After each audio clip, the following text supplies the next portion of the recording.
happy to see you here. And I'm also very happy with the result of today's voting, where a big majority of the Parliament adopted the own initiative report, where we call for a lot of things, but in general, just to let you know that we think that minors need to be protected much more online than they're being today. We call for a harmonized EU age limit to enter social media. We say 16 year. You need to be 16 years unless your parents give consent. Then you have the right to be there from the year 13. We also think that it is necessary to have some kind of mechanisms to control the age. So if you have an age limit, then you also need to control it. We want that solution to be privacy-preserving, robust, and accurate. Today, the EU ID wallet is such a solution, but we're not saying that that's the only solution, but it could be one of them. Then we also think that it's not enough to talk about entering social media. We also think that social media needs to be changed so that the very harmful addictive design practices needs to be stopped. We need to look at design in general. We want it to be safety by design, and we want to make sure that addiction is not such a big part of it. We also want to have a level playing field between platforms, social media, but also other online services as video games and others. In the Digital Services Act, we adopted a ban on targeted ads towards minors. We think that that should also be the same for other online services. So we want a level playing field. And we recommend the EU Commission to look into the Unfair Commercial Practices Directive, the Consumer Protection Regulation, etc. So we think that there is a whole lot of things we need to do better. But, of course, the very important thing is that we also need to make sure that the existing laws we have are enforced in a better way than it is today. A strong enforcement of the Digital Services Act is extremely important. And here we have the Article 28, which is the child protection article. We got some guidelines from the Commission on that. It's a very good starting point, but we want the Commission to step up on the enforcement to do more, faster and better. Because if we do that, we will protect minors better. But I will leave it with this and say that I'm very, very happy to see the result, especially that in these days here in the European Parliament, that it was a success for us to make sure that the pro-European forces were working very well together. We had a strong cooperation in IMCO, and it was the same majority who adopted it today. The big discussion is it up to the society and politicians to help protecting minors, or is it primarily something for parents? And the Parliament's call today is that it is not just parents. Society also needs to step up and make sure that the platforms are a safe place for minors to be, but only if they're above a certain age. Thank you very much. And I'm open for questions. Thank you very much. Do we have any questions online and in the room for the... go ahead. Thank you. Thank you. Just from my understanding, is it right that this initiative is its own initiative from the Parliament? Yes? Amazing. Yes, it is an own initiative report, and those reports are used to send a political signal to the European Commission, asking them to do more than they're doing. And this call comes at a time where also President Ursula von der Leyen has decided to have an expert panel to give her advices on how we can protect kids much more when they're online, because she shares, that's my opinion at least, she shares the analysis that the environment today is not safe enough for kids. And here we give her a very long range of ideas on what we can do.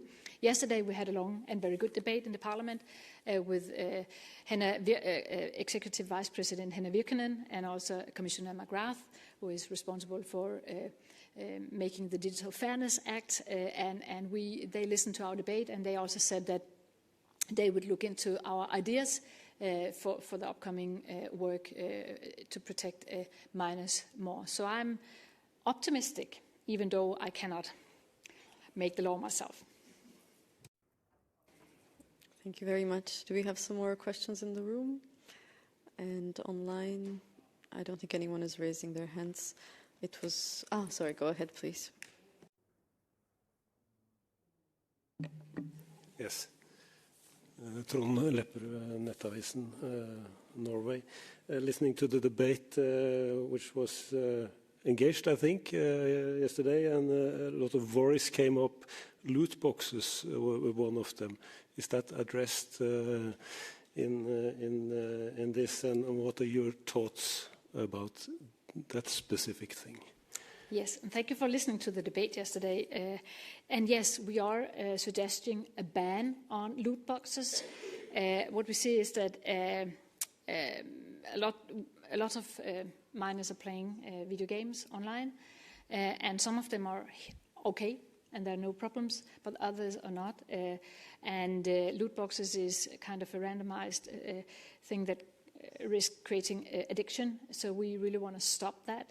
And we think that we should look into video games in general, because there is also a lot of other issues around them that needs to be taken care of.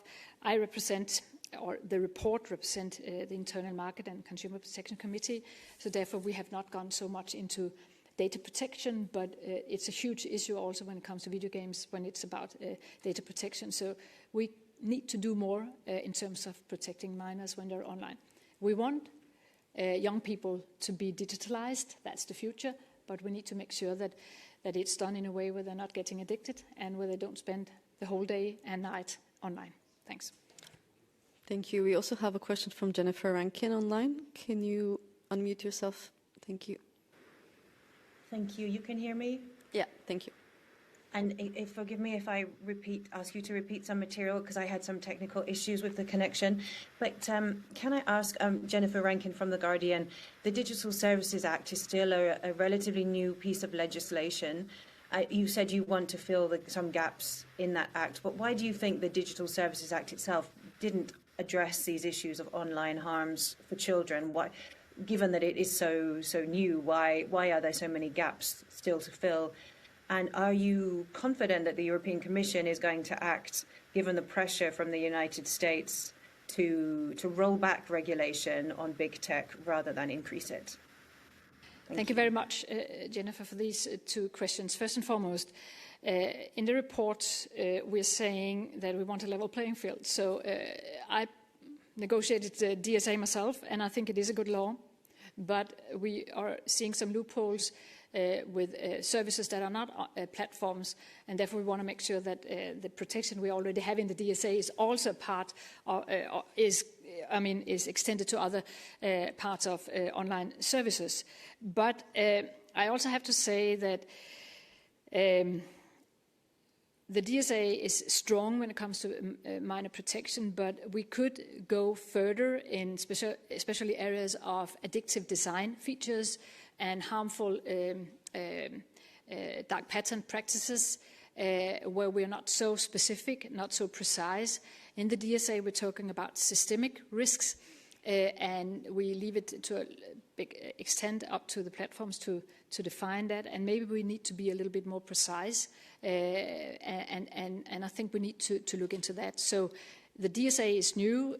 It's good. It's so much better to have the DSA than not to have anything. But we also realize that we need to look into some extra areas, in particular to protect children.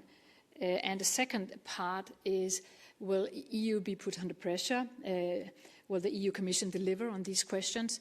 There's no doubt that there is a general perspective right now on making sure that we are not adapting too many new laws. There is a wish to simplify, also on the digital sphere. However, when it comes to kids, I sense that it's another thing.